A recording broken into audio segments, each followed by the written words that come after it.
Assalamualaikum. Keren.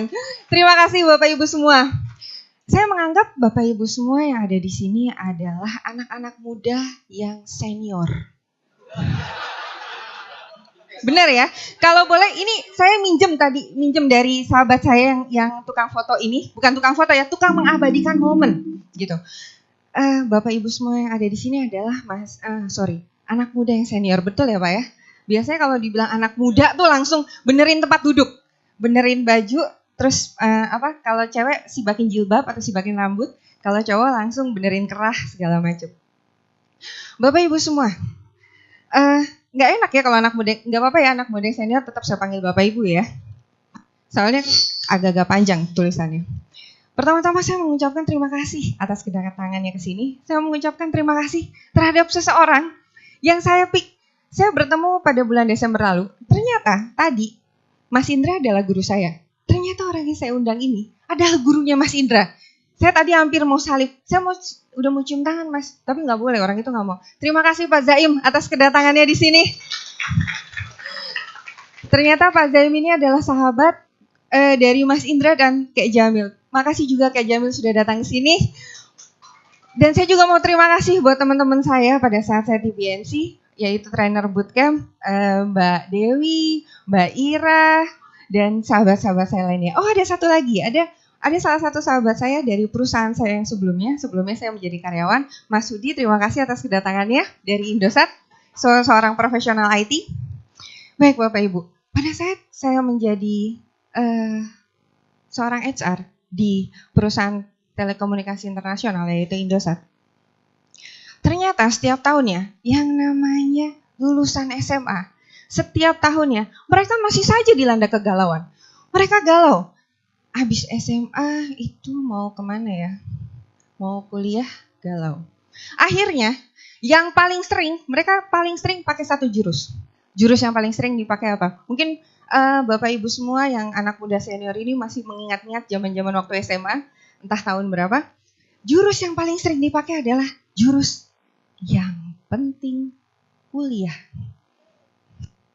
Yang penting kuliah, yang penting jadi mahasiswa, yang penting keren, yang penting eksis. Jadi mahasiswa setelah setahun, 2 tahun, 3 tahun, entah sampai berapa tahun, saya nggak melanjutkan ya, karena beda-beda. Ada yang 4 tahun udah lulus, ada yang 3,5 tahun udah lulus, ada yang saking cintanya dengan statusnya sebagai mahasiswa, ya, walaupun udah dipanggil bolak-balik oleh Pak dosennya, kayaknya tuh dosen begitu ngeliat tuh langsung gini, ini anak ngulang udah berapa kali ya? Gitu. Akhirnya dosen nggak tega, yaudah deh gue lulusin aja lah. Yang ketawa biasanya pengalaman banget itu ya Mas ya. Menjadi mahasiswa abadi. Setelah tahun sekian, akhirnya luluslah dia. Lulus, pakai toga. Keren banget kan kalau ada yang namanya pakai toga. Dengan gelar apa? Gelar apa? Yang penting sarjana. Kuliah, kan tadi milih kampusnya yang penting kuliah. Jadi mahasiswa, yang penting jadi mahasiswa. Setelah lulus, yang penting sarjana. Melihat hal ini saya jadi nggak heran. Bapak Ibu tahu ini apa? Job fair, yes benar.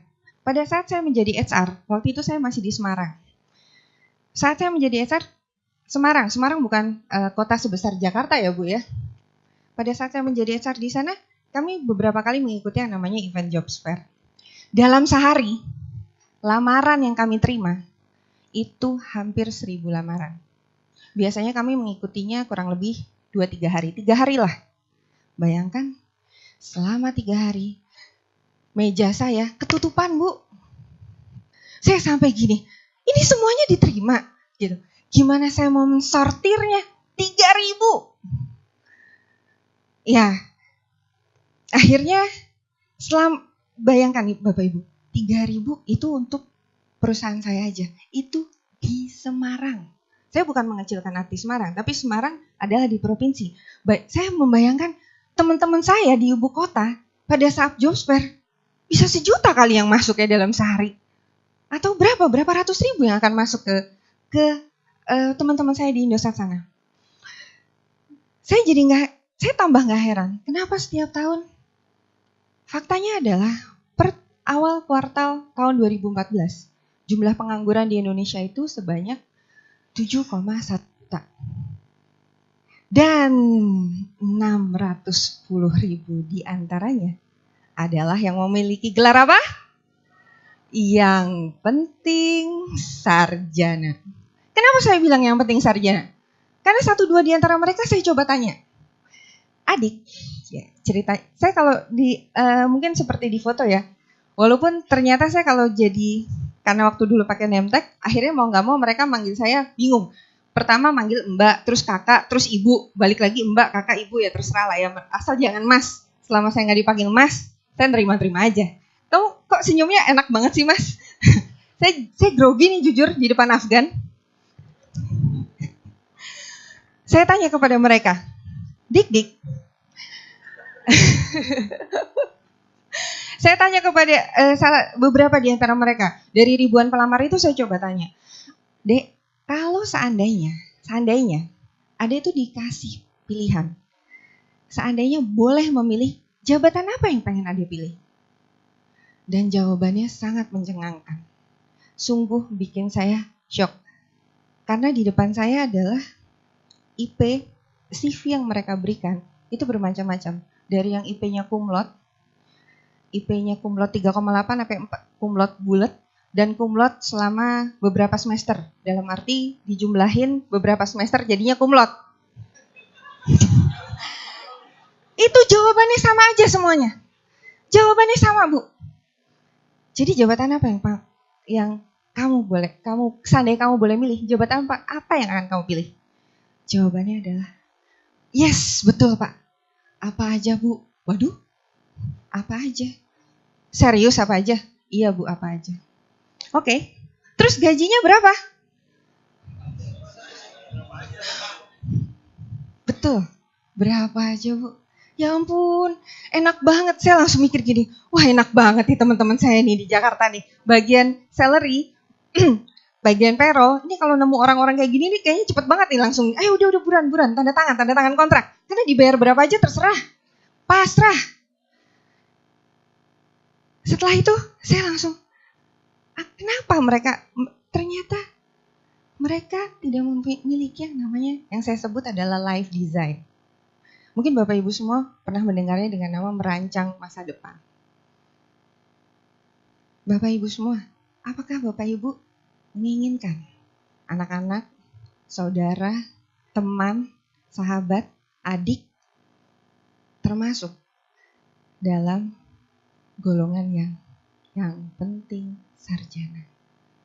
Sehingga pada saat di interview, yang penting dapat kerja, yang penting dapat gaji. Gak peduli mereka dari lulusan mana. Yang ada di meja saya ribuan itu ternyata tidak semuanya dari Jawa Tengah. Ternyata dari Jogja. Kita tahu Jogja ada salah satu universitas yang terkenal di sana. Ada yang dari Bandung. Banyak universitas yang terkenal di Bandung. Ada yang dari Jakarta yang sama alma maternya dengan saya. Semuanya jawabannya mirip. Dan mereka yang menjawab mirip itu adalah orang-orang yang mengerubungi event ini. Tapi tidak semuanya, saya yakin tidak semuanya mahasiswa atau sarjana yang seperti itu. Ada di antara mereka yang memang cerdas dalam memilih langkah berikutnya. Siapakah mereka itu? Saya menggolongkan mereka adalah sarjana-sarjana yang cerdas yang memiliki desain hidup, life design. Mereka tahu, begitu lulus SMA mereka tahu, saya begitu lulus SMA saya mau ngambil jurusan ini. Kenapa saya mau ngambil jurusan ini? Karena saya mau menjadi ini. Begitu di interview, bisa jadi mereka mau menjadi karyawan ataupun mereka memiliki perusahaan sendiri. Bisnis sendiri. Fine, gak masalah. Yang penting mereka memiliki desain hidup. Bapak Ibu, silakan ditanyakan kepada diri Bapak Ibu masing-masing. Tidak perlu menjawabnya kepada saya. Saya yakin anak-anak, adik-adik dari Bapak Ibu semua tidak ada yang termasuk dalam golongan yang sebelumnya tadi, yang penting tadi, tapi termasuk golongan yang memiliki desain hidup. Dan apa sih yang mereka miliki? Orang-orang yang sudah mempunyai desain hidup. Saya mau modelnya dari guru-guru saya, dari orang-orang yang saya kagumi. Apa sih yang mereka miliki sehingga mereka bisa mendapatkan apa yang mereka cita-citakan? Ada 3 prinsip yang mereka yakini. Yang pertama adalah you are unique. Dan untuk lebih memudahkan, apa sih artinya you are unique? Kita saksikan video yang berikut ini.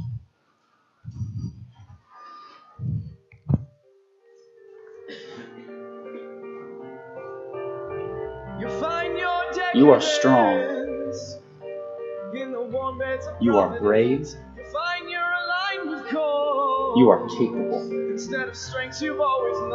You are part of the Lord's most valuable creation. You have ability. You have potential. You have gifts given to you by the Lord. You have talents to share with the world. You are a writer, an athlete, an inventor, an artist, a musician, a technician, and these talents will change people. You have joy to spread. You have jokes to tell, kind words to give, and wisdom to bestow. And that joy will change people. You are full of more amazing qualities, traits, and virtues than you could ever imagine, given to you by the Lord, who loves you. Who loves you.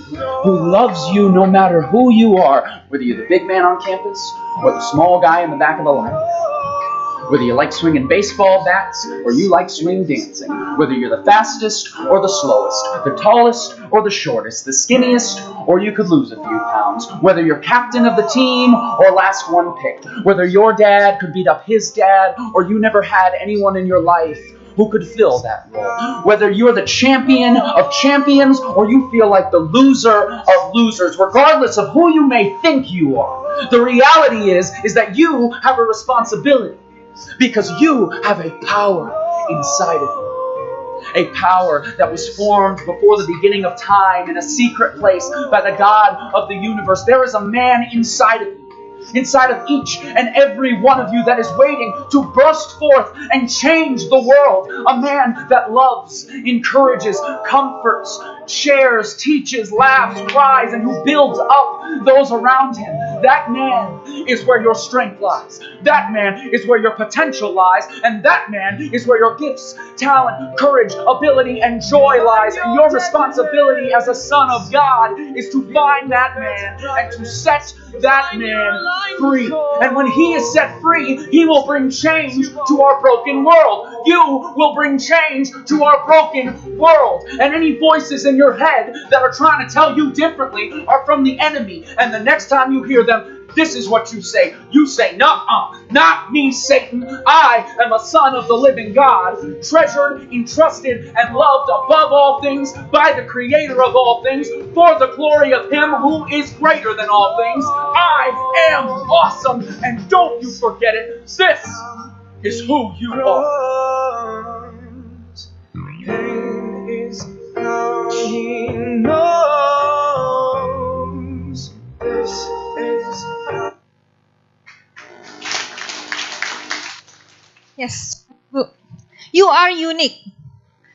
Apa sih pentingnya buat anak-anak muda sekarang menyadari kalau diri mereka unik? Karena mereka tuh sering kali ngomong kayak gini. Beberapa anak muda, kenapa sih kamu gak mau punya life design? Iya, tapi kan Kak, kalau dia sih ya dia pintar, saya mah apa? Sadarilah Bapak Ibu, kalau setiap kita itu unik. Kalau gak percaya, coba Saling pandang-pandangan kiri kanan, ada yang sama nggak? Ada yang sama. Kalau ini pengen disamain sama Afgan, saya tahu, pengen disamain. Berharap sebelahnya Afgan ya Mas ya. Ternyata kita ini semua unik. Ternyata kita semua ini diciptakan oleh Tuhan dengan segala kelebihannya. Mungkin dia bisa hebat menjadi seseorang penulis. Mungkin dia bisa menjadi apapun yang dia mau asal dia tahu kalau dia adalah unik. Itu adalah prinsip yang pertama yang harus kita yakini, yang harus anak-anak kita yakini, yang harus generasi muda yakini. Terus apa yang prinsip yang kedua? Bapak Ibu semua pernah mungkin yang lahirnya setahun sama saya, di sini ada di sini juga ada sahabat saya dari zaman SMA, satu geng sama saya. Thank you Deli udah datang. Hah? Nah, yuk mari kita tebak-tebakan. Yang pasti waktu saya kecil saya nonton ini aja. Langsung ketebak ya. Siapa ini? Agnes Monica. Apakah seorang Agnes Mo tiba-tiba muncul saat ini? Dari zaman saya kecil, dia meniti karirnya. Dari menjadi seorang penyanyi cilik, terus bintang sinetron. Dia cerdas, dia pintar, dia sangat tahu keunikan dirinya. Dan dia menikmati proses dari hidupnya. Dia nggak langsung ujuk-ujuk, aduh bahasanya ujuk-ujuk apa ini ya. Tiba-tiba, iya, saya ketularan Mas Taufik ini, ujuk-ujuk. Tiba-tiba menjadi seorang Agnes Monica. Berapa banyak artis, saya contohkan artis yang kita semua tahu. Kita semua nonton TV ya Mas ya? Nonton TV kan Mas? Tahu ini? Agnes, temannya Afgan ini loh Agnes Monica. Oh teman SMP. Masya Allah. Pengen dong? Oh fitnah. Ada yang gak terima. Rangga. Oh ada Rangga di sini ya. Rangganya Cinta ya. Cintanya mana Mas? Saya ngefans. Ada teman saya yang ngefans banget sama Dian Sastro. Seorang Agnes Monica, dia menikmati prosesnya. Sehingga dia bisa menjadi Agnes Monica sekarang. Kebanyakan anak muda sekarang mereka nggak mau yang menikmati yang namanya proses. Bahkan buat makan Indomie, makan mie instan sekalipun, kayaknya gue pengen mie instan nih, ting, langsung ada mie instan di depannya. Padahal hanya sebuah semangkuk mie instan aja ada prosesnya ya. Mau ke warteg dulu, ketahuan banget nih dulu anak kuliahannya ke warteg urusannya. Ke warnet zaman saya tuh udah ada warnet, udah ada. Oh ya. Agnes Monica, dia mengikuti yang namanya proses. Inilah prinsip kedua yang harus diyakini anak muda sekarang, yang harus diyakini oleh anak-anak kita, saudara-saudara kita, adik-adik kita, bahwa segala sesuatunya itu ada prosesnya. Mungkin kita melihat sekarang Agnes Monica atau siapapun yang kita kagumi, dia menjadi hebat. Tapi jangan kita hilangkan proses yang sudah dia lalui. Pasti ada prosesnya. Dan saya yakin itu.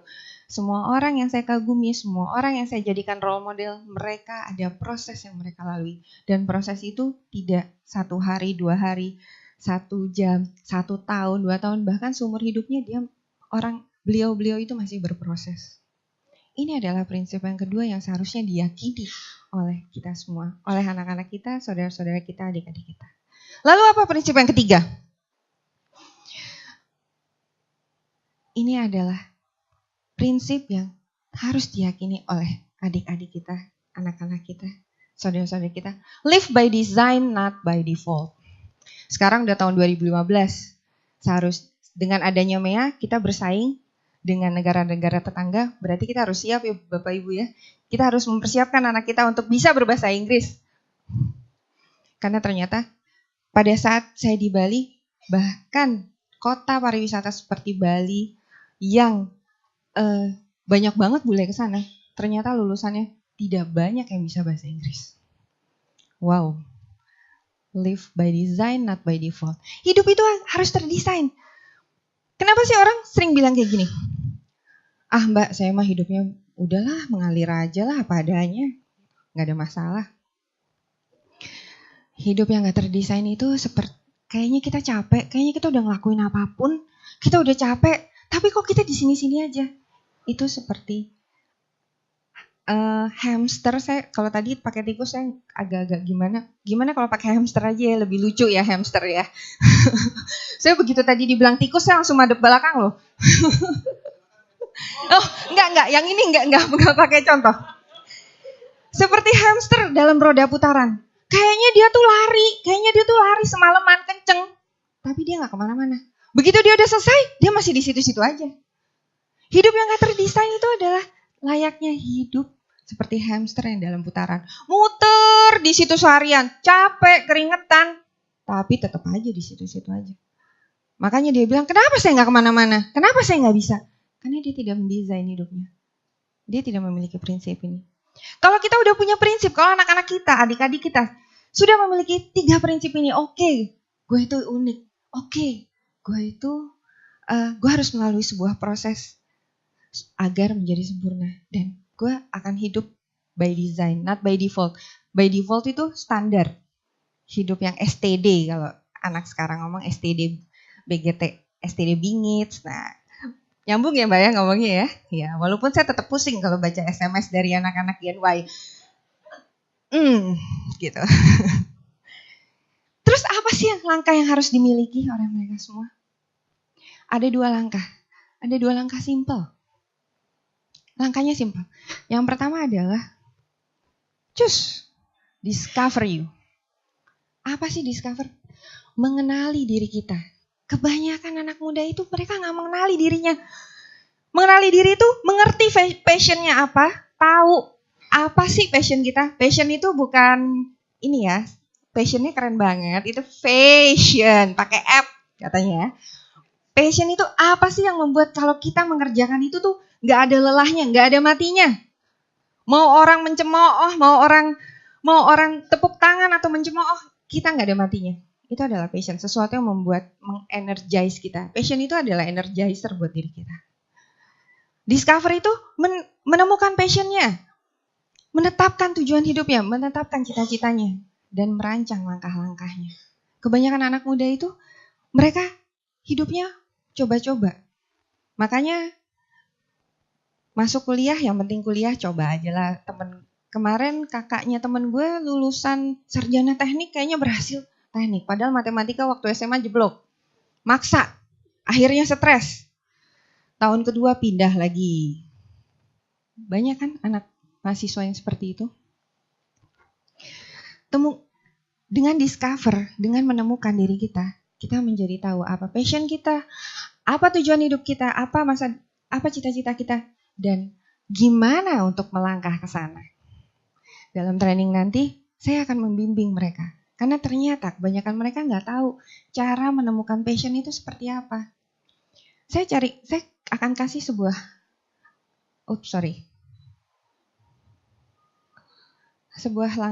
contoh yang simpel. Ada seorang mahasiswa universitas yang terkenal di Indonesia, letaknya di Jakarta. Dia tahu banget passionnya dia. Passionnya dia itu adalah mendesain. Kebetulan sama. Tapi mendesain ini benar-benar mendesain baju. Dia ingin menjadi. Dia tahu tujuan hidupnya. Dia ingin menjadi seorang desainer. Dan dia masuk ke universitas yang ada di Depok sana. Dia mengambil jurusan Fakultas Sastra Perancis. Kenapa? Saya sempat kaget. Kok nih anak ngambil sastra Perancis? Begitu saya tanyakan, kenapa kamu ambil sastra Perancis? Karena pusatnya desain dunia, pusatnya fashion dunia ada di Perancis. Untuk saya menaklukkan Perancis, saya harus bisa berbahasa Perancis. Gak cukup saya bisa bahasa Inggris saja, Kak. Terus gimana dengan tujuan hidup kamu? Kamu ingin menjadi seorang desainer? Gak masalah, Kak. Setelah pulang kuliah, dia ngambil kursus desain, dia ngambil kursus menjahit, dia mengambil kursus itu semua. Yang membimbing dia, yang lebih mendekatkan dia untuk tujuannya. Itulah contoh mahasiswa yang sudah menemukan dirinya sendiri, mengenali dirinya sendiri. Dan langkah yang kedua adalah keep konsisten. Nah, ini anak-anak Gen Y ini paling nggak konsisten. Sekarang ngomong A, besok ngomong B. Padahal kalau orang tuanya ngomong kayak gitu, nggak terimanya minta ampun. Mama tadi ngomongnya A, sekarang B. Padahal mereka sendiri sering melakukan kayak gitu. udah masuk kuliah, udah milih jurusan, udah mengenali diri. Lagi begitu ketemu susah, begitu ketemu proses yang susah, ngelihat temennya kok hidupnya enak banget, nggak konsisten. Balik lagi. Setelah mengenali diri, cobalah untuk konsisten. Gimana untuk konsisten? Ada cara-caranya. Dan itu kalau saya jelasin bisa sampai ntar maghrib. Saya nggak enak, masih ada satu lagi teman saya yang akan tampil. Baik Bapak Ibu, itulah 2 langkah yang harus dimiliki oleh adik-adik kita. Gimana untuk membuat sebuah grand design hidupnya. Sehingga begitu selesai dari training saya, mereka akan mempunyai blueprint hidupnya sendiri. Bapak Ibu, saya akan menutup training ini dengan sebuah survei ini. Bapak Ibu tahu ini apa? Iya, saya pun belum pernah ke sana. Saya berharap akan ke sana. This is Harvard. Udah mirip ya bahasanya Harvard. Latihan dulu ini. Ini adalah Harvard. Suatu waktu pada beberapa tahun yang lalu diadakan sebuah survei kepada mahasiswa Harvard Business School. Kepada mahasiswa itu ditanyakan, apakah kamu sudah menuliskan tujuan hidup kamu dengan jelas dan kamu menetapkan langkah-langkah apa yang supaya mendekatkan kamu ke tujuan kamu? Jawabannya ternyata hanya 3% yang menjawab yes. Saya sudah menuliskan saya sudah menuliskan tujuan hidup saya, langkah-langkah saya dengan jelas. 3%. 13% menjawab 13% menjawab, ya saya punya goal sih, saya ada. Nih kebanyakan anak-anak muda ada juga nih yang tipikal kayak gini. Iya Kak, saya tahu, saya mau jadi inilah, tahu. Terus udah ditulisin, enggak. Ya tahulah, pokoknya ada di pikiran saya. Padahal begitu selesai dari situ, penyakitnya apa? Lupa, betul. Kelihatan banget ini anak muda yang senior semua. Dan ternyata sebanyak 84% tidak memiliki goals sama sekali. Mungkin mereka udah pede ya, lulusan Harvard. Ya iyalah mereka lulusan Harvard lah ya. Oke, ternyata 10 tahun kemudian kepada mereka dihubungi kembali, mereka ditanyakan. Hasilnya adalah yang tadi golongan 13%, iya oke, saya punya tujuan tapi ada di kepala saya, lo gak perlu tahu, kepo amat sih gitu kan. Semua tujuan hidup saya ada di kepala saya, gak perlu saya tulisin. Ternyata mereka memiliki penghasilan 2 kali lipat lebih besar daripada yang gak punya goals sama sekali. Harvard gak punya goals, ternyata seperti itu. Harvard punya goals cuma di kepala, penghasilannya 2 kali lipat. Dan gimana yang masih yang 3%? Ini semangat banget ya ininya. Terlalu sensitif kayaknya ya. Ternyata yang 3% menghasilkan 10 kali lipat.